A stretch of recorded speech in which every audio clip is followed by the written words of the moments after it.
أعوذ بالله من الشيطان اللعين الرجيم. بسم الله الرحمن الرحيم. الحمد لله الذي هدانا لهذا وما كنا لنهتدي لولا أن هدانا الله. لقد جاءت رسل ربنا بالحق. الصلاة والسلام والتحية والإكرام على النبي الأمي المكي المدني الهاشمي أبي القاسم محمد وأهل بيته الطيبين الطاهرين المعصومين المظلومين ولعنة الله على أعدائهم أجمعين من يومنا هذا إلى قيام يوم الدين. أما بعد فقد قال الله تعالى تبارك في كتابه المجيد وقوله الحق. بسم الله الرحمن الرحيم. فمن يعمل مثقال ذرة خيرا يره ومن يعمل مثقال ذرة شرا يره. صلوات بر محمد. بزرگان ملت اور برادران ایمان، عزاداران شہدائے کربلا علیہم الصلاۃ والسلام، خالق کائنات اپنے بلند و بالا کلام قرآن مجید میں عظمت انسانیت اور اس انسانیت کی ہدایت کے لیے بیان فرما رہا ہے کہ جس نے ذرہ برابر نیکی کی اس کو اس کی جزا ملے گی، اور جس نے ذرہ برابر شر کیا اس کو اس کی سزا ملے گی. یعنی انسان جو کرے گا وہی اس کو روز قیامت دستیاب ہوگا، حساب و کتاب ہوگا، اور اسی حساب سے اسے جزا اور سزا ملے گی. تو لازم ہے انسان پر کہ انسان سوچے، تجزیہ کرے کہ وہ کیا کر رہا ہے اور کس انداز سے کر رہا ہے، کس لیے کر رہا ہے. اس لیے کہ قرآن مجید نمونہ عمل ہے، اور قرآن مجید انسانیت کی ہدایت کے لیے آیا ہے، انسانیت کی آگاہی کے لیے آیا ہے، اور سارا دار و مدار انسان کے افعال کے اوپر ہے، جسے اکثر و بیشتر کہا جاتا ہے کہ جو بوئے گا وہی کاٹے گا. یہی چیز ہے انسانیت کے لیے، اور انسان کو چاہیے کہ اچھے کام کرے. لیکن آپ قرآن مجید کی زبان دیکھیں، اس کی فصاحت و بلاغت دیکھیں، اس کا انداز دیکھیں کہ اللہ نے کس انداز سے کہا. اس نے کہا بسم اللہ الرحمن الرحیم. یہ سورہ زلزالہ کی آخری آیتیں ہیں کہ اس نے کہا فَمَن يَعْمَلْ مِثْقَالَ ذَرَّةٍ خَيْرًا يَرَهُ. جس نے ذرہ برابر نیکی کی، ذرے کا لفظ آیا ہے. اس نے یہ نہیں کہا کہ کوئی بہت بڑا کام انجام دیا جائے یا کوئی بڑی نیکی کی جائے، یا کوئی مثال دیتا کہ کوئی پہاڑ کی برابر کوئی فعل انجام دے، بلکہ اس نے کہا ہے کہ جس نے ذرہ برابر. اب ذرے کے لیے عزیزو کوئی حد نہیں ہے کہاں تک جائے. جو نگاہ میں آ جائے، جس کی نگاہ میں آتا ہے وہ اسی کو ذرہ سمجھتا ہے. اور ذرہ آپ نے دیکھا، کبھی کبھی ذروں کو مائکروسکوپ سے بھی دیکھا جاتا ہے کہ کس حد تک جاتا ہے، تو اس پر بھی اللہ کی نظر ہے کہ انسان کتنا عزیز و فعل انجام دے رہا ہے. تو بہت ہی باریک چیز کے برابر بھی اگر انسان نیکی کر رہا ہے تو اس کو اس کی جزا ملے گی. اور اس کے بعد کا وَمَن يَعْمَلْ مِثْقَالَ ذَرَّةٍ شَرًّا يَرَهُ. اور جس نے ذرہ برابر شر کیا. اب بتاؤ، یہ نہیں ہے کہ لوگ کہتے ہیں کہ نہیں بھئی ہم بہت سے گناہ ایسے ہوتے ہیں کہ جنہیں نظر انداز کر دیا جاتا ہے، تو کرنے والا تو نظر انداز کر سکتا ہے لیکن اللہ نظر انداز نہیں کر سکتا۔ اس نے کہہ دیا کہ جس نے ذرہ برابر شرارت کی تو اس کو اس کی سزا ملے گی۔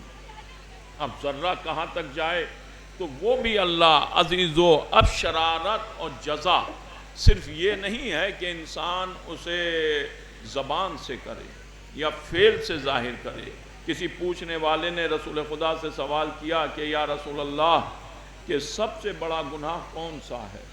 تو آپ نے فرمایا کہ جو تمہاری نظر میں سب سے چھوٹا ہو، یعنی جس گناہ کو چھوٹا سمجھ کر کے انجام دیا جا رہا ہے بس وہی گناہ سب سے بڑا ہوتا ہے، اس لیے کہ وہی بڑے گناہوں کا مرتکب ہوتا ہے اور انسان کی عادت پڑ جاتی ہے اور انسان اسی کو دیکھ کر کے بڑے بڑے گناہ انجام دے دیا کرتا ہے۔ کبھی کبھی ایسا ہوتا ہے کہ معاشرے میں آپ نے دیکھا کہ چھوٹا بچہ ہے، وہ دشنام بکتا ہے، گالیاں بکتا ہے، لوگ اب گھر کے لوگ اس سے بکواتے ہیں، اس کی زبان سے اچھی لگتی ہیں، اس لیے کہ وہ چھوٹا بچہ ہوتا ہے اور کہتے ہیں دیکھیے کتنا اچھا لگ رہا ہے اس کی زبان سے، کبھی غیروں کو بکواتے ہیں، اپنے گھر والوں کو بکواتے ہیں، لیکن یہی بڑا ہو کر کے جب پھر گالیاں بکتا ہے تو یہی برا لگنے لگتا ہے۔ کیوں؟ اس لیے کہ عزیزو اب اسے شعور پیدا ہو گیا، سمجھ پیدا ہو گئی، تو اسی وجہ سے اگر بچپن ہی میں اسے تادیب کر دیا جاتا یا ڈانٹ دیا جاتا تو یہ بڑے ہو کر کے دشنام بکتا ہوا نظر نہیں آتا۔ ایک صلوات بھیجئے محمد و آل محمد پر۔ تو یہ چیزیں ہوتی ہیں کہ جو سب سے چھوٹا گناہ ہو اس کو بھی اللہ نظر انداز نہیں فرماتا۔ فَمَن يَعْمَلْ مِثْقَالَ، اب گناہ کیا ہے؟ صرف گناہ یہ نہیں ہے، شہید کی بارگاہ میں بیان فرما رہا ہوں کہ گناہ صرف یہ نہیں ہے کہ آپ اسے ہاتھ پیروں سے انجام دیں یا افعال کے طور پر انجام دیں۔ کبھی کبھی گناہ ایسے بھی ہوتے ہیں کہ عزیزو کہ جو خاموشی سے ہو جاتے ہیں، خاموشی کے بھی گناہ ہوتے ہیں کہ انسان کہیں ظلم ہو رہا ہے، کہیں بربریت ہو رہی ہے، معاشرے میں ہو رہی ہے، گھر میں ہو رہی ہے، لیکن ایک صاحب ہیں کہ وہ خاموش رہتے ہیں، کچھ بولتے ہی نہیں۔ ان کا خاموش رہنا بھی عزیزو گناہ کا مرتکب ہو جایا کرتا ہے۔ کہتے نہیں ہیں، میری ماں بہنیں بیٹھی ہوئی ہیں کہ فلاں بہو ہے وہ بہت خاموش رہتی ہے، کبھی بولتی ہی نہیں۔ کیوں نہیں بولتی؟ کہ اس کے زبان نہیں دی اللہ نے، یا دماغ نہیں دیا اسے، کیا کس لیے عقل نہیں دی؟ اس لیے کہ امام حسین فرماتے ہیں کہ ظلم پر زیادہ دیر تک خاموش رہنا بھی ظلم کی علامت ہے، اور انسان کو زیادہ قربانی دینی پڑتی ہے جو زیادہ ظلم پر خاموش رہتا ہے۔ تو اس لیے انسان کو بولنا چاہیے۔ اور عزیزو تو یہ جو خطائیں کبھی کبھی ایسا ہوتا مشوروں سے عزیزو گناہ ہوتے ہیں۔ لوگ کہتے نہیں ہیں کہ بھئی انہوں نے کچھ کہا ہی نہیں، ہم نے کیا ایک جملہ چھوڑ دیا معاشرے میں، کوئی افواہ چھوڑ دی معاشرے میں، پھر بڑے بڑے جرائم ہو جایا کرتے ہیں، بڑے بڑے قتل عام ہو جایا کرتے ہیں، اور جب کہا جاتا ہے یہ کیسے ہوا تو پتہ چلتا ہے کہ بات کہاں سے نکلی، تو بات تو چھوٹی تھی لیکن وہ بڑے بڑے جرائم کا مرتکب بن جایا کرتی ہے۔ تو کبھی کبھی بڑے جرائم کا بھی ارتکاب چھوٹا سا جملہ پیش کر دیا جاتا ہے۔ تو یہ جو بڑے جرائم انجام دیے گئے تو اس کا گناہ کس کے سر پر جاتا ہے؟ صرف قتل کرنے والے کے سر پر نہیں جاتا، بلکہ وہ جو جملہ بول کر کے گیا ہے اس کے اوپر جاتا ہے۔ تو یہ سوچنا چاہیے کہ کہتے نہیں ہیں کہ بولنے سے پہلے سوچو کہ کیا بول رہے ہو، کرنے سے پہلے سوچو کہ کر کیا رہے ہو۔ تو یہ غور کرنے والی باتیں ہیں۔ کبھی کبھی نگاہوں سے ہوتا ہے، جنگل میں آگ لگتے کبھی آپ نے دیکھی ہے، سنا ہوگا بڑے جنگل ہوتے ہیں ان میں آگ لگ جاتی ہے، تو کوئی آگ لگانے نہیں جاتا ان میں کبھی کبھی ایسا ہوتا ہے کہ جانور پتھر گرا دیا کرتے ہیں، اور جب وہ پتھر آپس میں ٹکراتے ہیں اس سے چنگاری پیدا ہوتی ہے، اور وہی چنگاری بڑے بڑے جنگلوں کو جلا دیا کرتی ہے۔ چنگاری چھوٹی ہوتی ہے لیکن بڑے بڑے جنگل ویران ہو جایا کرتے ہیں۔ اسی طریقے سے انسان عزیزو بات چھوٹی کرتا ہے لیکن بڑے جرم کا مرتکب بن جایا کرتا ہے۔ آپ غور کریں تو دیکھیں، سوچیں کہ یہ ہے۔ تو اسی لیے اللہ نے کہا فَمَن يَعْمَلْ مِثْقَالَ ذَرَّةٍ خَيْرًا يَرَهُ، جس نے ذرہ برابر نیکی کی ہم اس کو اس کی جزا دیں گے۔ ذرے کا لفظ آیا ہے ذرہ، اور جس نے ذرہ برابر شر کیا اس کو ہم اس کی سزا دیں گے۔ تو اعمال کا دار و مدار عزیزو ہے انسان کے خلوص کے اوپر، جس نے جو کیا اس کو اس کی جزا ملنی چاہیے، اور جزا ملتی ہے۔ توجہ چاہ رہا ہوں ذہن محترم آپ غور کریں، تو یہی جو عزیزو جزا ملتی ہے۔ تو کبھی کبھی ایسا ہوتا ہے کہ چھوٹی سی بات، اب تاریخ اسلام کا مطالعہ آپ کیجئے، تاریخ اسلام میں قرآن پر سب کا دار و مدار ہے، جسے دیکھو وہ قرآن کے پیچھے چل رہا ہے۔ قرآن جو فیصلہ کر دے گا اس کو مانا جائے گا، قرآن کی نظر میں جو بات میں محکم ہے اسی پر ہم مسلمان عمل کرے گا، اور جو قرآن میں نہیں ہے اس پر عمل نہیں کیا جائے گا۔ توجہ چاہ رہا ہوں غور کیجئے گا عزیزو۔ آپ دیکھیں پیغمبر اسلام کی بارگاہ میں بڑے عزیزو صحابہ بیٹھے رہتے تھے، بڑے بڑے صحابہ بڑے بڑے لوگ بیٹھے رہتے تھے، لیکن قرآن نے کسی کا قصیدہ نہیں پڑھا، کسی کا تذکرہ نہیں کیا قرآن نے، کسی کا ذکر نہیں کیا قرآن نے۔ مسلمان کتنا بھی مانتا رہے، امت کتنے بھی کلمے پڑھے، لیکن قرآن نے کلمہ نہیں پڑھا ان کا۔ آپ دیکھیں قرآن نے جانوروں میں کا تو تذکرہ ہے، انسانوں کا ذکر نہیں ہے، صحابہ کا ذکر نہیں ہے۔ بیٹھے کرتے تھے نبی کی عزیز و بزم میں، نبی کے رشتہ دار بھی تھے، تب بھی قرآن نے ان کا تذکرہ نہیں کیا۔ کیوں نہیں کیا؟ اس کا مطلب یہ ہے کہ عزیزو ان کا کوئی عمل بھی اس قابل نہیں تھا جو اللہ کی نظر میں قابل تذکرہ بنے۔ اور کیجئے گا، توجہ چاہ رہا ہوں ذہن محترم، اگر اللہ کی نظر میں قابل تذکرہ ہوتا تو اللہ اس کا ذکر کر دیتا۔ آپ دیکھیں جانوروں کا ذکر ہے، انسانوں کا تذکرہ نہیں ہے، جانوروں کا ذکر ہے لیکن صحابہ کا ذکر نہیں ہے۔ کیوں نہیں ہے؟ جو لوگ کہتے ہیں کہ انہوں نے اچھے کام نہیں کیے تھے، انہوں نے کہ اچھے کام نہیں انجام دیے تھے، تو اچھے کام انجام کوئی تو دیا ہوتا، تو کوئی اگر دیا ہے اچھا کام تو اللہ کی نظر میں وہ اچھا نہیں ہو سکتا ہے، آپ کی اور میری نظر میں اچھا ہو، لیکن اللہ اسے اچھا نہیں سمجھتا۔ کیوں نہیں سمجھتا؟ اس لیے کہ اللہ ان کی نیت سے واقف ہے کہ ان کی نیت کیا ہے، جیسی نیت ویسے فرشتے۔ ہو سکتا ہے آپ کی نظر میں اچھا کام ہے، میری نظر میں اچھا کام ہے، یہ کام ہوتے ہیں، اللہ سمجھ رہا ہے کہ یہ کیا کر رہا ہے، کون سا کام کس نیت سے کر رہا ہے۔ بظاہر تو معاشرے میں بہت اچھا کام ہوتا ہے، لیکن باطنی طور پر اس کی نیت کیا ہے وہ عام انسان نہیں جان سکتا۔ توجہ چاہ رہا ہوں عزیز محترم، تو وہ تو اللہ ہی جانتا ہے اس کی نیت کیا ہے، اس لیے کہ اللہ نے کہا فَمَن يَعْمَلْ مِثْقَالَ ذَرَّةٍ خَيْرًا يَرَهُ، جس نے ذرہ برابر نیکی کی ہم اس کو اس کی جزا دیں گے، اور جس نے ذرہ برابر شر کیا اس کو اس کی سزا دیں گے۔ اللہ کی نظر میں اچھائی کی اہمیت ہے، برائی کی اہمیت نہیں ہے۔ توجہ چاہ رہا ہوں، اگر اچھا جانوروں نے کیا تو اللہ نے ان کا ذکر کرنا بہتر سمجھا، اللہ نے جانوروں کا ذکر کر دیا۔ آپ دیکھیں، میں پورا واقعہ نہیں پڑھ رہا ہوں، قرآن مجید میں سورہ نمل ہے کہ نہیں ہے؟ کس کا سورہ ہے یہ؟ کائے کا سورہ ہے؟ چیونٹی کا سورہ ہے۔ سورہ نمل موجود ہے قرآن مجید میں، اور اس میں تذکرہ کس کا ہے؟ جناب سلیمان کا۔ سلیمان بڑے پیغمبر تھے، ساری کائنات پر حکومت تھی سلیمان کی کہ نہیں تھی؟ اور اسی سورے میں ایک چیونٹی کا بھی ذکر ہے۔ اللہ نے اس سورے کا نام ہی سورہ نمل رکھ دیا، پیغمبر کے نام پر سورہ نہیں رکھا، چیونٹی کے نام پر سورہ رکھ دیا۔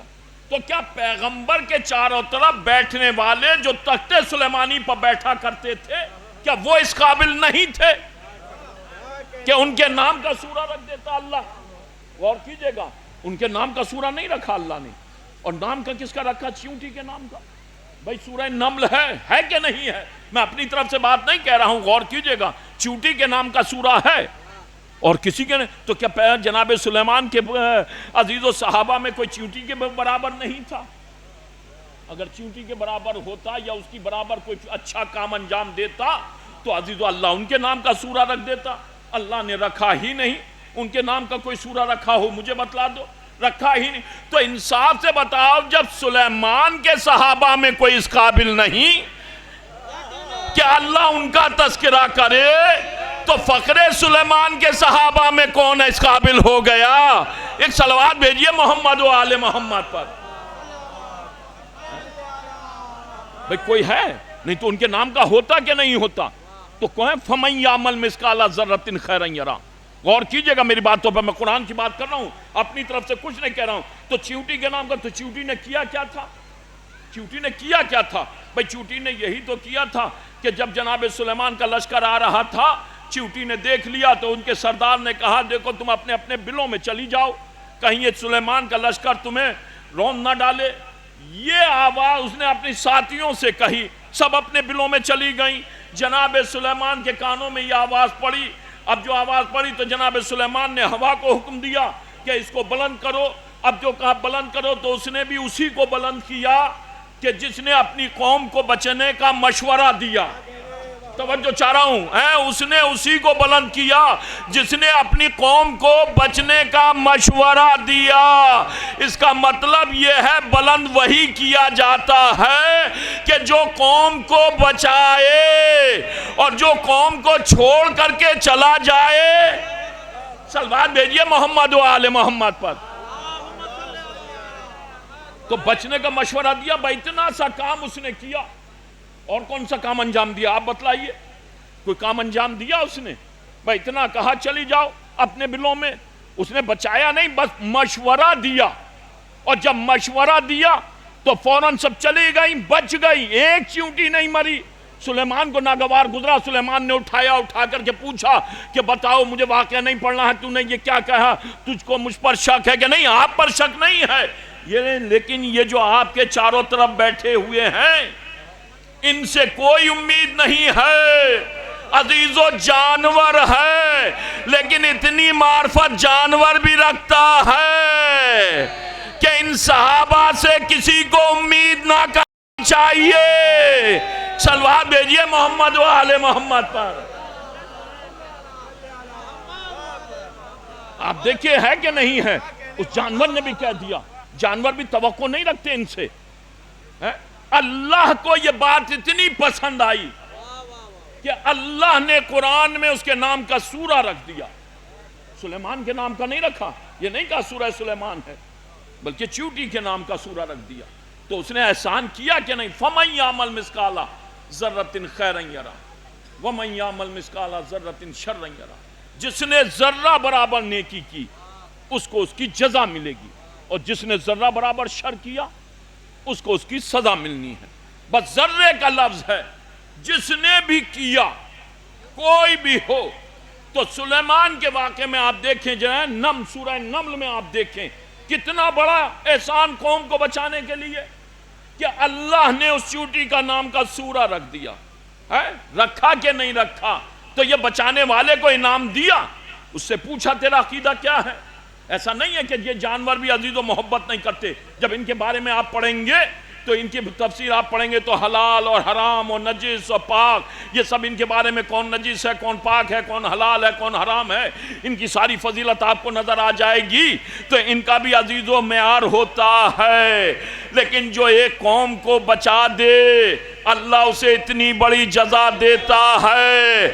تو انصاف سے بتاؤ، جب اس کے نام کا سورہ ہے کہ نہیں ہے، تو جو انسان کو بچائے، جو اپنی قوم کو بچائے، جب اللہ اسے اتنی بڑی جزا دیتا ہے، تو جو فخر انسانیت محمد کو بچا کر کے چلا جائے۔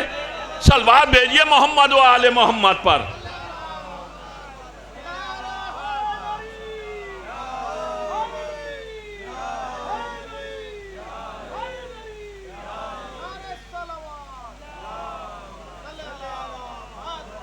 آپ غور کیجئے گا، آپ دیکھیے جہاں تک آپ جائیں گے اس پر غور کرنے والی باتیں ہیں۔ آپ دیکھیں جہاں بھی جس نے بھی اچھا عمل کیا، اسلام میں اچھائی کی جیت ہے۔ اچھی بات جو کرے گا، اچھا کام جو کرے گا، اچھائی کی طرف جو مائل ہوگا، اس کا تذکرہ قرآن میں آپ کو ملے گا، اس کا تذکرہ آپ کو تاریخ میں مل جائے گا۔ جہاں جہاں لفظ اچھائی ہے وہاں پر آپ دیکھیں یہ ملے گا آپ کو۔ میں آپ کو اشارے، یہ سب باتیں آپ کی سنی ہوئی ہیں، میں تو آپ کو وہاں تک لے جانا چاہ رہا ہوں، آپ غور کیجئے گا۔ دیکھیے آپ جناب ابراہیم پر کتنے منصب ہیں، نبی بھی ہیں، عبد بھی ہیں، رسول بھی ہیں، خلیل بھی ہیں۔ اتنے بڑے منصب جناب ابراہیم، بڑے رسولوں میں ہیں جناب ابراہیم۔ خانہ کعبہ آپ کا بنائی ہوئی عمارت، آپ دیکھیں شہر مکہ آپ کا بسایا ہوا، یروشلم آپ دیکھیں جہاں مسئلے چل رہے ہیں اس وقت، یہ بھی جناب ابراہیم اسماعیل اور اسحاق کا معاملہ چل رہا ہے. یہ ساری چیزیں ہیں کہ نہیں ہیں؟ غور کیجئے گا، یہ سارے مسئلے ہیں. جناب ابراہیم، آپ کا سنا ہوا واقعہ، نار نمرودی میں جناب ابراہیم کو پھینکا گیا جناب ابراہیم کو نار نمرودی میں. تو جناب ابراہیم کو نار میں پھینکنے کے لیے انتظام نمرود نے کتنا انتظام کیا. جن و انس کو لگا دیا کہ وہ لکڑی جمع کریں، اور لکڑیوں کا ڈھیر کتنا نااہل تھا، جاہل تھا. ایک انسان کو جلانے کے لیے اس نے سارے عالم کی لکڑیاں جمع کر لیں جلانے کے لیے. اسے معرفت نہیں تھی، جاہل تھا. اگر معرفت یہاں آ جاتا پتہ چل جاتا کہ کتنی لکڑیوں میں انسان جلتا ہے، سمجھ لیتا، ہندوستان سے تو تہذیب سیکھ لیتا، آ جاتا. سب سے اچھی بات یہی ہوتی. لیکن عزیزو وہ جانتا تھا. اب جو اس نے جمع کی آپ دیکھیں کچھ باتیں غور کرنے والی ہیں. میں آپ لوگ بیٹھیں بغور سے سنیے گا. دیکھیں کچھ کی چیزیں عقل سے بھی سمجھی جاتی ہیں اور مائل ہوا جاتا ہے عقل کے حساب. جس کے پاس جتنی عقل ہوگی وہ اتنا ہی کام کرے گا. اس نے لکڑیوں کا ڈھیر تو جمع کر لیا اور اس میں آگ لگا دی، لیکن اس نے یہ سوچا کہ اس کے پاس جائے گا کون جلتی ہوئی آگ کے پاس میں. بھئی اتنا بڑا ڈھیر ہے، ابراہیم کو یا تو اس میں رکھ کر کے آگ لگاتا تب بات ہوتی. تو اتنا بڑا ڈھیر کہ اوپر سے کوئی پرندہ گزر نہیں پا رہا تھا، اس آگ کے قریب کوئی جا نہیں پا رہا تھا. تو کتنا نااہل تھا، جاہل تھا. اس نے یہ سوچا ہی نہیں ابراہیم کو کیسے اس میں ڈالا جائے گا، کیسے پھینکا جائے گا ابراہیم کو اس میں. ایک صاحب تھے، وہ سائنسداں تھے، میں نے پڑھا واقعہ. تو اس میں کہا کہ وہ کچھ تیاری کر رہے، کچھ بنا رہے تھے. ایک روز ان کا بچہ آیا چھوٹا سا. ضروری نہیں ہے کہ بڑے کے پاس عقل ہو بچے کے پاس عقل نہ ہو. چھوٹا سا بچہ آیا اور آنے کے بعد اس نے کہا آپ کافی دن سے میں دیکھ رہا ہوں کہ اس میں مشغول ہیں، لگے ہوئے ہیں، کسی سے بات نہیں کرتے، کلام نہیں کرتے، کسی کی طرف نہیں دیکھتے، کون سی جستجو میں آپ لگے ہوئے ہیں؟ کہا میں ایسی چیز بنانا چاہ رہا ہوں کہ جس میں بھی ڈالی جائے وہ اسے ختم کر دے، جلا دے. تو جیسے یہ کہا تو بیٹے نے دیکھا بڑے غور سے، چھوٹا بچہ تھا، اس نے دیکھا کہ آپ ایسی چیز بنا رہے ہیں کہ جس میں بھی ڈالی جائے اسے ختم کر دے، جلا دے. تو اسے رکھیں گے قائم میں؟ غور کیجئے گا کہ اسے رکھیں گے قائم میں. بس جیسے یہ بات اس بچے نے کی تو اس سائنسداں نے اس کی طرف دیکھا اور دیکھ کر کے کہا بات تو اچھی کہہ رہے ہو، تو کم از کم کوئی بھی ریسرچ، کوئی بھی فعل انجام دینے سے پہلے یہ سوچا جائے کہ ہماری فکر مائل کس طرف ہو رہی ہے، ہم کدھر لے جا رہے ہیں. ویسے یہ جاہل نمرود تھا، لکڑیوں کا ڈھیر لگا لیا اس نے، توجہ چاہ رہا ہوں. اور لگانے کے بعد اس نے سوچا کہ بس عزیزو کہ اس میں جلا دوں گا. زیادہ ڈھیر لگایا کیا ابراہیم جل جائے. لیکن عزیزو سوچا یہ نہیں. وہ پھر ہے روایت میں کہ عزیزو شیطان نے گوفن کو کہا، گوفن میں لپیٹ کر کے ابراہیم کو پھینکا گیا. یہ تو سارا واقعہ آپ نے سنا ہے. توجہ چاہ رہا ہوں، غور کیجئے گا. عزیزو جب ابراہیم کو پھینکا گیا تو میں آپ سے یہ سوال کر رہا ہوں کہ ابراہیم کو بچانے کوئی آیا؟ بولیے، کوئی تو بولے. کوئی بچانے آیا ابراہیم کو؟ بھئی ابراہیم کے کوئی رشتہ دار تھے کہ نہیں تھے؟ کوئی دوست احباب تھے کہ نہیں تھے؟ ابراہیم کا کوئی ماننے والا تھا کہ نہیں تھا؟ بڑا نبی ہے، رسول ہیں، عبد ہیں، خلیل ہیں، بڑے بڑے منصب والا نبی ہے، اتنے بڑے منصب والا پیغمبر ہے. اسے نار نمرودی میں پھینکا جا رہا ہے. سب سے اچھی باتیں کرنے والا پیغمبر ہے عزیزو زمانے کا. تو کوئی آیا بچانے؟ کوئی صحابی تھا کہ نہیں تھا؟ کوئی تو آ جاتا. کوئی آپ بتا دیجئے، آپ نے اتنی مجلسیں سنی ہے، کسی نے نام لیا کسی بچانے والے کا؟ کسی بچانے والے کا نام لیا کسی نے؟ کوئی نہیں آیا. اگر کوئی آ جاتا تاریخ اس کا نام رقم کر دیتی. توجہ چاہ رہا ہوں، فوراً اس کا نام لکھ دیا جاتا. اگر کوئی بچانے آتا تو فوراً نام لکھ دیا جاتا. عزیزو نبی کو کوئی بچانے نہیں آیا. تو جب ابراہیم جیسے نبی کو کوئی بچانے نہیں آیا تو عرب میں فخر ابراہیم کو بچانے کوئی آیا؟ آپ بتائیے کوئی بچانے آیا جو یہ کہتے ہیں لا الہ الا اللہ محمد الرسول اللہ اور ہر وقت نبی نبی اور جو کہا کرتے ہیں بعد میں کہنے لگے؟ کوئی بچانے آیا؟ اما 40 برس کے بعد پیغمبر کو مانا ہے.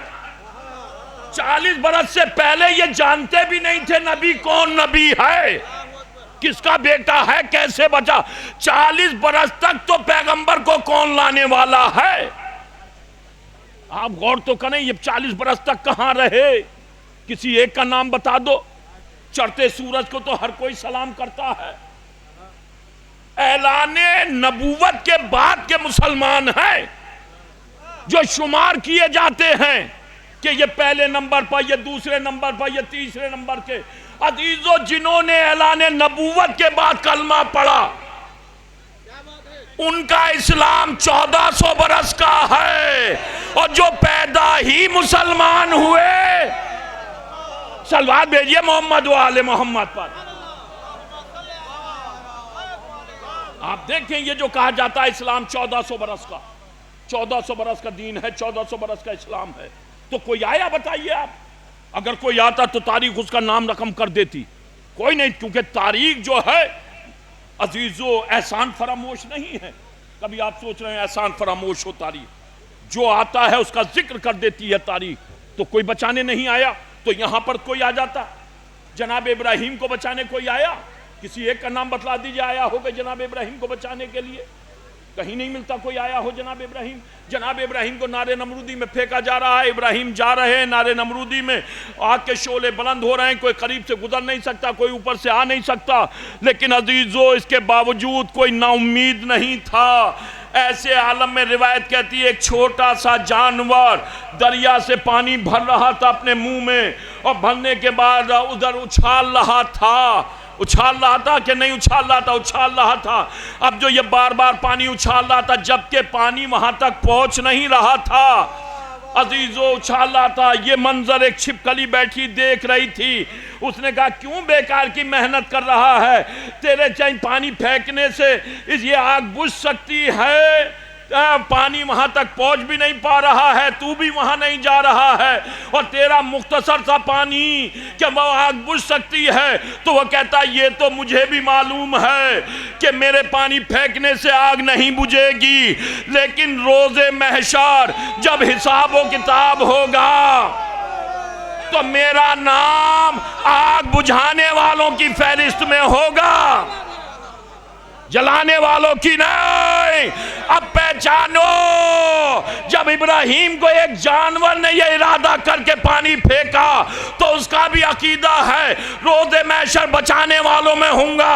اب تاریخ کی ورق گردانی کرو، محمد کی شان میں دو لوگ ہیں، ایک تلوار لے کر کے آیا اور ایک زندگی بھر محمد کو بچاتا رہا۔ صلوات بھیجئے محمد و آل محمد پر۔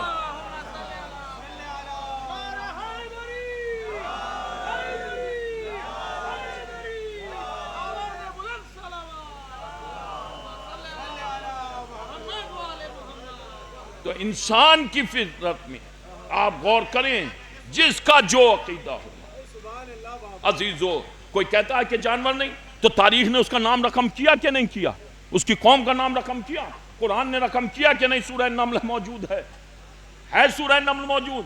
دیکھیے جانوروں نے احسان کیا تو اللہ نے ان کا احسان مانا، تاریخ میں بھی لکھا، بشرطے کہ جانور وفادار ہوں۔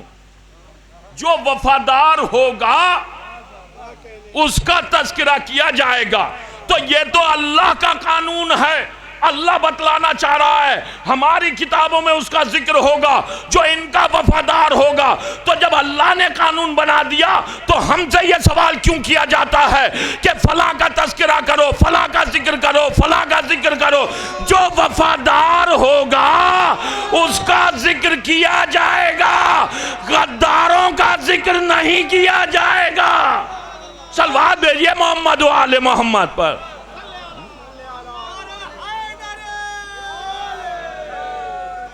وفاداروں کا ذکر ہوگا، تاریخ میں جو بھی وفات کرے گا، جو بھی اللہ کا وفادار، انبیاء کا وفادار، اہل بیت کا وفادار، چاردہ معصومین کا وفادار، کوئی بھی ہو، اگر جانور ہے تو اس کا بھی ذکر کیا جائے گا۔ آپ دیکھیں جو بھی ہوگا اس کا ذکر ہوگا۔ بھئی اللہ نے کیا کہ نہیں کیا؟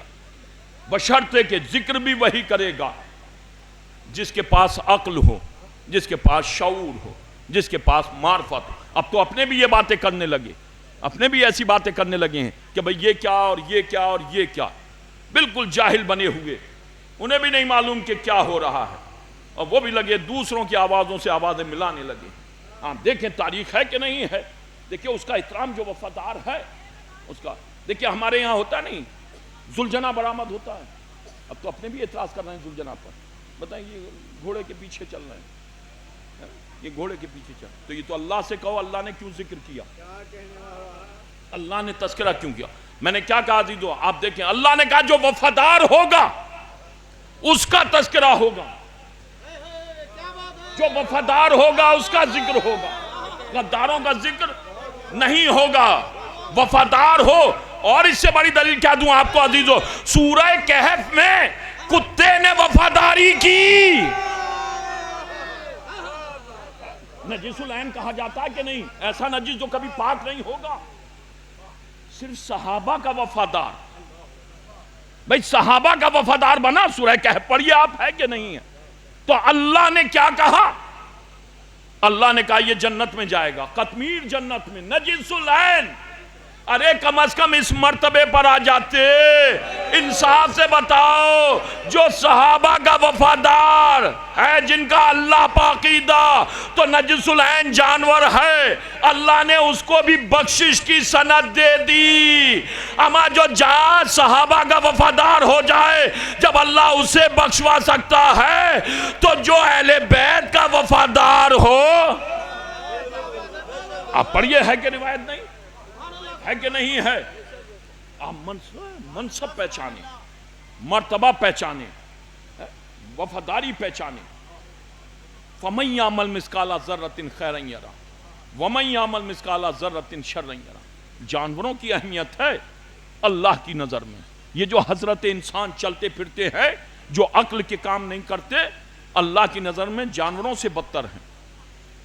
آپ غور کیجئے، جو اپنے آپ کو اشرف المخلوقات سمجھ رہے ہیں، اشرف المخلوقات یہ نہیں ہے کبھی آپ سوچ رہے ہیں یہ جو بنے ہوئے ہیں ہم اور آپ کے اشرف المخلوقات، اشرف المخلوقات، اشرف المخلوقات ہیں اہل بیت علیہ السلام، چاردہ معصومین، انبیاء علیہ السلام، یہ ہیں اشرف المخلوقات۔ انسان کا کیا کتنا معیار سے گر جائے، اس کا کوئی معیار ہے؟ آپ دیکھیں اسے کہاں سے کہہ سکتے ہیں آپ اشرف المخلوقات؟ یہ گناہ کرنے پر آ جائے تو جانوروں سے بدتر ہو جائے، ظلم کرنے پر آ جائے تو ظالموں سے بدتر ہو جائے، یہ اشرف المخلوقات کیسے کہا جا سکتا؟ یہ تو کہا ہی نہیں جا سکتا۔ اشرف المخلوقات ہیں معصومین علیہ السلام، انہیں کہا جاتا اشرف المخلوقات، یہ تھوڑی ہیں جو صبح شام اٹھتے بیٹھتے گناہ کرتے رہتے ہیں، آپ انہیں پہچانے، انہیں کیا معلوم یہ کیا ہے؟ دیکھیے جانور بھی جسے معرفت ہو جائے وہ ہے عظیمت والا، اسی کا منصب ہے، اسی کا مرتبہ ہے، بشرطے کہ وہ وفادار ہو، اچھے برے کی تمیز رکھتا۔ جب میراث پیغمبر لٹ رہی تھی، توجہ چاہ رہا ہوں ذہن محترم، پیغمبر کی میراث لوٹی جا رہی تھی، تو ساری میراث آپ کی نظر میں جو لوٹی گئی، چاہے باغ فدق ہو، ویسی جائیداد ہو، سب کچھ منصب ہو، سب کچھ لوٹا جا رہا تھا، مولا کائنات خاموش، کچھ نہیں بول رہے تھے۔ لیکن جب مخصوص میراث کا مسئلہ آیا، مخصوص میراث کا، توجہ چاہ رہا ہوں ذہن محترم غور کیجئے گا، مخصوص میراث کیسے کہ جیسے مسند یا جیسے لگایا جائے امامہ، جو کہا نہیں جاتا بڑے بیٹے کے لیے ہوتا ہے، جو اقرب بالکل قریب والے بڑے بیٹے کو ملا کرتا ہے، تو وہ جس میں تکلیف، شرعی تکلیف بڑے بیٹے پر، جیسے نماز قضائے والدین ہوتی ہے کہ نہیں بڑے بیٹے پر واجب، تو یوں ہی واجب تھوڑی ہے، اس میراث میں بھی اسے حصہ ملتا ہے۔ جیسے امامہ ہوتا ہے، تلوار ہوتی ہے، انگوٹھی ہوتی ہے، سواری ہوتی ہے، یہ ساری چیزیں جو ہوتی ہیں بڑے بیٹے کے لیے ہیں۔ میراث کا جب چیپٹر پڑھیں گے تو آپ کو نظر آئے گا اس میں۔ تو ایسے ماحول میں یہ چیزیں جو ہوتی ہیں بڑے بیٹے کو ملتی ہیں، جو مخصوص، تو جہاں ساری میراث لٹ رہی تھی علی خاموش رہے، جب یہ مخصوص میراث کا مسئلہ آیا تب کوئی کیوں نہیں آگے بڑھا؟ غور کیجئے گا، آگے کیوں نہیں بڑھا؟ اس کے لیے کوئی بڑھتا صحابی آگے آتا، لیکن صحابہ بھی جانتے تھے کہ اس کا حقدار کون ہے، ہمارے بس کی بات نہیں ہے۔ توجہ چاہ رہا ہوں غور کیجئے گا، بھئی آتے آگے کہ نہیں آتے؟ کیا سمجھ رہے ہیں آپ؟ اگر آج اس زمانے میں وہ تلوار آ جائے کہ جو رسول خدا کے ہاتھوں میں رہی ہو، تو ساری کائنات کا مسلمان ٹوٹ پڑے گا اور اتنی بولی بولے گا کہ ساری کائنات کی دولت ایک طرف ہوگی، اس تلوار کی دولت ایک طرف ہوگی کہ نہیں ہوگی؟ تو یہ 1400 برس کے بعد جب اتنی معرفت مسلمان اور عقیدت رکھتا ہے تو اس وقت کے صحابہ کے اندھے ہو گئے تھے. آگے آنا چاہیے تھا کہ نہیں آنا چاہیے تھا؟ بھئی دیکھتے یہ تبرکات میں اما بال کے پیچھے تو سب پاگل ہوئے گھوم رہے ہیں.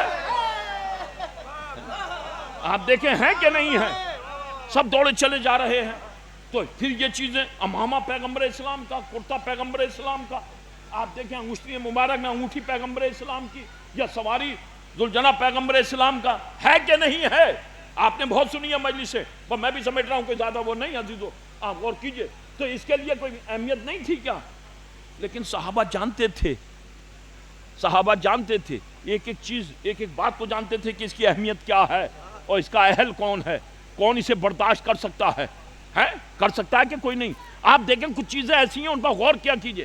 بھئی صحابہ کے بچے آتے تھے مسجد نبوی میں کہ نہیں آتے تھے؟ آتے تھے. تو جب آتے تھے وہ دیکھتے تھے امام حسن امام حسین آئے، دوڑتے ہوئے آئے اور آنے کے بعد سالہ میں سجدہ میں اپنے نانا کی پشت پر بیٹھ گئے. کوئی صحابی کا بچہ بھی گستاخی کر کے دکھا دیتا؟ ایسا تو نہیں تھا کہ نبی صحابہ کے بچوں سے چڑھتے ہوں یا ان سے محبت نہ کرتے ہوں. تو کوئی تو آ جاتا، اس قابل ہو جاتا. لیکن جانتے تھے، صحابہ کے بچے بھی جانتے تھے یہ اوقات تو ہمارے باپ کی بھی نہیں ہے کہ اس جگہ پر جا کر کے بیٹھیں جہاں رسول بیٹھا ہوا ہے. تو ہم اس جگہ کیسے بیٹھ سکتے ہیں جہاں حسنین بیٹھ رہے ہیں؟ آپ دیکھیں ہوتا نہیں ہوتا یہ. تو پھر یہ چیز غور کرنے والی ہے. تو جہاں باغ فدق لوٹا اور جائیدادیں لوٹی اور مسند لوٹی اور سب کچھ لوٹ لیا، تو وہاں آ کر کے ان چیزوں پر بھی حق جتا دیتے. اب جب میراث کا مسئلہ آیا تو اب بتاؤ اس کا حقدار کون ہے، اس کا وارث کون ہے، اس چیز کا کون آگے بڑھے گا اس کے لیے؟ توجہ چاہ رہا ہوں زان محترم، ابھی بہت اچھی مجلس خطاب کر کے گئے بلال صاحب عزیزوں. آپ بتائیے اس کا حقدار کون ہے؟ میں کچھ پیغام دے رہا ہوں آپ کو. کوئی آگے آ جاتا؟ آنا چاہیے تھا کہ نہیں؟ آپ تھوڑے ضرور ہیں لیکن میرا پیغام سنیے. آپ کوئی آتا؟ کیونکہ ابھی میں آیا ایک جگہ، ایک پروگرام میں نے شرکت کی تھی، وہاں پر ایک بزرگ ساری زندگی گزر گئی، انہیں مرثیہ اور سلام پڑھتے ہوئے اب آ کر کے کہہ رہے ہیں یہ فائدہ کیا ہے ذوالجناح سے، اس تابوت سے فائدہ کیا؟ ابھی کہہ رہے تھے، کوئی زیادہ دن نہیں ہوئے، بس ایک ہفتہ ہوا ہے، اور وہ کہہ رہے ہیں کیا فائدہ ان باتوں سے؟ پڑھے لکھیے اپنے آپ کو عزیزو. کہنے والے کہتے ہیں اس سے فائدہ کیا ہے، اس سے نقصان ہو رہا ہے، قوم بگڑ رہی ہے عزاداری سے. ابھی کہہ رہے تھے ساری زندگی مرثیہ اور سلام پڑھتے ہوئے. میں نے کہا دیکھیے عزادار غلط ہو سکتا ہے، عزاداری غلط نہیں ہو سکتی. آپ غور کیجئے گا. میں نے کہا آپ اپنی غلطی کو شریعت پر نہ تھوپیے. اور میں نے کہا شریعت، میں آپ کو بتا رہا ہوں، ایسے نہیں کہہ رہا ہوں یہ باتیں کبھی آپ سوچ رہے آپ کو اس میں خصوصیت نظر آئیں یا نہ آئیں، لیکن اغیار جانتے ہیں کہ اہل تشیع کے یہاں کوئی بھی فعل بغیر شریعت کے انجام نہیں دیا جاتا. میں نے بارہا مجلسوں میں پڑھا ہے، بارہا مجلسوں میں اس بات کا تذکرہ کیا ہے عزیزو. جیسے میں پھر کہہ رہا ہوں تاکہ کیونکہ اب یہ باتیں اٹھ رہی ہیں اور نئے نئے پروڈکٹ جو آ رہے ہیں، نئے نئے مولوی جو آ رہے ہیں وہ انہی باتوں پر حملہ کر رہے ہیں، قوم کو سدھارنے، خود بگڑ کر کے آ رہے ہیں، قوم کو سدھارنے کی کوشش کر رہے ہیں. تو عزیزو آپ کو بتا رہا ہوں اس میں آپ دیکھیں جتنی بھی یہ چیزیں عزاداری میں ہیں یہ سب انبیاء کی سنت ہے، قرآن کا حکم ہے. میں آپ کو دکھا سکتا ہوں چاہے تابوت ہو یا ذوالجناح ہو یا تعزیہ ہو یا جو کچھ بھی ہے یا ہتکڑی ہو، کچھ بھی ہے، یہ سب انبیاء کی سنت ہے جتنی بھی ہے. کیونکہ مختصر سا وقت ہے، میں طویل گفتگو نہیں کر سکتا، کبھی موقع ملا بیان کروں گا آپ کو اندازہ لگائیں. تو میں تو ایک ایک چیز ہے انبیاء کی سنت. یہ جتنے بھی اعتراض کر رہے ہیں سب بیہودہ ہیں، ان کا مطالعہ نہیں ہے، یہ پڑھتے نہیں ہیں، بس انہیں تو بس اعتراض کرنا. اب آپ غور کیجئے گا، توجہ چاہ رہا ہوں. تو یہ جو کہا وراثت ہے، تو وراثت میں آگے آنا چاہیے تھا کہ نہیں آنا چاہیے؟ کوئی نہیں آیا. اب بتائیے اس کا وارث کون ہے، اس شے کا وارث کون ہے؟ بھئی امامہ ہے پیغمبر اسلام کا، وارث کون ہے؟ کملی ہے پیغمبر اسلام کی، وارث کون ہے؟ انگوٹھی ہے پیغمبر اسلام کی، وارث کون ہے؟ تلوار ہے پیغمبر اسلام کی، وارث کون ہے؟ تو جو چاہ رہا ہوں کون ہے وارث؟ اب جو یہ بتائیے کون ہے وارث؟ کوئی ہے وارث؟ کوئی ایسا بتائیے. ذوالجناح ہے، سواری ہے پیغمبر اسلام کی، وارث کون ہے؟ اگر دیکھا جائے تاریخ میں تو پیغمبر اسلام کے بیٹی بیٹی کتنی بیٹیاں تھی پیغمبر اسلام کی؟ ایک بیٹی تھی. لوگ تو کہہ رہے ہیں کہ بیٹیوں کا نام لے رہے ہیں. آج بہت سے لوگ لیتے ہیں نام نہیں لیتے ہیں کہ بھائی 4 بیٹیاں تھیں, کوئی کہہ رہا 3 بیٹیاں تھیں, 3 بیٹیاں تھیں. دیکھیے کہتے ہیں کہ نہیں کہتے ہیں. آپ کبھی یوٹیوب کھولیے گا. ابھی ایک صاحب سے ایک مزار پر ایک صاحب انٹرویو لینے چلے گئے, اور انٹرویو لے کر کے لیتے ہیں, بولے اچھا یہ بتاؤ پیغمبر کے کی بیٹی کا نام کیا تھا؟ یہ بڑی داڑھی, مزار پر بیٹھے, مزار والے سے پوچھے, پوچھنے والے کے بھی داڑھی اور جس سے پوچھ رہا تھا اس کے بھی داڑھی, اور پوچھ کیا رہا ہے کہ پیغمبر اسلام کی بیٹی کا نام کیا تھا. دیکھیے جانتے یہ بھی ہیں کہ ایک ہے, نہیں تو یہ کہتا بیٹیوں کا نام کیا تھا. اور اس کے بعد اس نے سوال میں جواب بھی دیا. اس نے بے ساختہ کہا فاطمہ, نہیں تو کہتا فاطمہ فلاں فلاں فلاں. اور اس کے بعد کہا پیغمبر اسلام کے داماد کا کیا نام تھا؟ تو اس نے فوراً نام لیا حضرت علی. اگر کوئی اور بھی داماد ہوتا,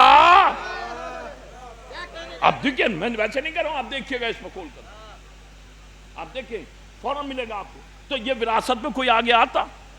کوئی نہیں آیا. تو بیٹی جناب سیدہ وارثہ ہیں. تو جب وارثہ ہیں تو عورت کے اوپر سے امامہ ساقط, تلوار ساقط, جہاد ساقط ہے. سواری پر عورت بیٹھ نہیں سکتی, گھوڑا تو ہے نہیں ہو سکتی. تو اب بتائیے سیدہ پر تو یہ وراثت ہے نہیں اس کی. یہ والی جو مخصوص وراثت ہے امامہ وغیرہ, آپ دیکھیں یہ بہت سینئر کتابوں میں یہ مسئلے ملتے ہیں. میں تو آپ تک پہنچانا چاہ رہا ہوں. آپ معرفت اور محبت اور احسان کے بدلے میں بتا رہا ہوں, جس کو جتنی معرفت ہوگی اس کو اسے کی جزا ملے گی, چاہے حضرت انسان ہو یا جانور ہو, سب کو جزا ملنی ہے. کبھی آپ یہ سوچ رہے ہو کہ بس ہم ہی ہیں ٹھیکیدار, ہم ہی ہیں. سب کو جس نے جیسا فعل انجام دیا. تو عزیز و سیدات کو تو یہ پہنچ نہیں سکتا, کیونکہ امامہ عورت پہ ساقط, تلوار جہاد ساقط, گھوڑا سواری ساقط. تو یہ نہیں ہے نا. تو اب بتاؤ کون ہے, کون اس کا وارث بنے؟ اب کس کو ملنا چاہیے؟ کوئی آگے بڑھے, کوئی بڑھے گا آگے؟ کون بڑھے گا آگے؟ قربان جاؤں آپ کی خاموشی پر. اس زاویے کی بھی مجلس سنا کیجئے عزیزوں, میں کچھ پہنچانا چاہ رہا ہوں آپ کو. کون آگے بڑھے گا؟ ہے جو اقرب ہو. میراث کا قانون یہ ہے جو قریب ہو اسے میراث پہنچتی ہے. تو اقرب کون ہے؟ اقرب نہیں, سیدہ, اور سیدہ کے قریب ہے حسن حسین. اقرب کا قانون ہے اقرب. علی تو دامادی میں آ گئے, یہ اولاد قرآن کی روشنی میں بھی اولاد, شریعت کی روشنی میں بھی اولاد, عزیزو رشتے کی روشنی میں بھی اولاد. جو اقرب ہو عزیزو ہے, اقرب نہیں تو بس جیسے یہ دیکھا تو عزیزو ملنا چاہیے. لیکن جیسے یہ دعویٰ کیا تو جناب عباس آگے رسول خدا کے چچا, انہوں نے کہا میں اقرب ہوں, اس پر حق میرا ہے. تو وہ علی جس نے اتنی جائیداد کو لٹتے ہوئے دیکھا, انکار نہیں کیا. چچا آپ بسم اللہ آگے بڑھیے. بس جیسے کہ بسم اللہ. تو اب میں جناب عباس جو رسول خدا کے چچا, علی کے چچا بھی تھے, اقرب کی وجہ سے سگے چچا تھے, تو امامے کو اٹھایا, روایت کہتی ہے اپنے سر پر رکھا. جیسے ہی عصمت کا امامہ سر پر رکھا, ایک چیخ ماری, یا علی اسے اتارو, اس کے وزن سے میں دبا جا رہا ہوں. عصمت کا امامہ ہے عزیزو, چچا بھی نہیں برداشت کر سکتا. غور کیجئے گا, اسے اتارو. فوراً امامے کو اتارا, ایک طرف رکھا, کملی عزیزو دوش پر ڈالی. پیغمبر 63 برس کے تھے, چچا بھی عزیزو ہم عمر تھے یا بڑے تھے, سن ایک جیسا, دونوں بنی ہاشم تھے, سینئر تھے. اب جو کملی کو ڈالا تو ایسا خلخل کر رہی تھی کہ ان کے لیے سلی نہیں کسی اور کی ہے. تلوار کو اٹھانا چاہا, اٹھائی نہ جا سکی. انگشتی مبارک کو انگلی میں ڈالنا چاہا, انگوٹھی انگلی میں آئی نہیں. اب عزیزو بچا ذوالجنہ, چچا عباس قدم آگے بڑھایا. اب جو قریب پہنچے, ذوالجنہ نے دیکھا یہ آ رہے ہیں, دولتی گھما کر کے کھڑا ہو گیا. کہ چچا ہو گیا اپنے لیے, اس پشت پر معصوم بیٹھا ہے.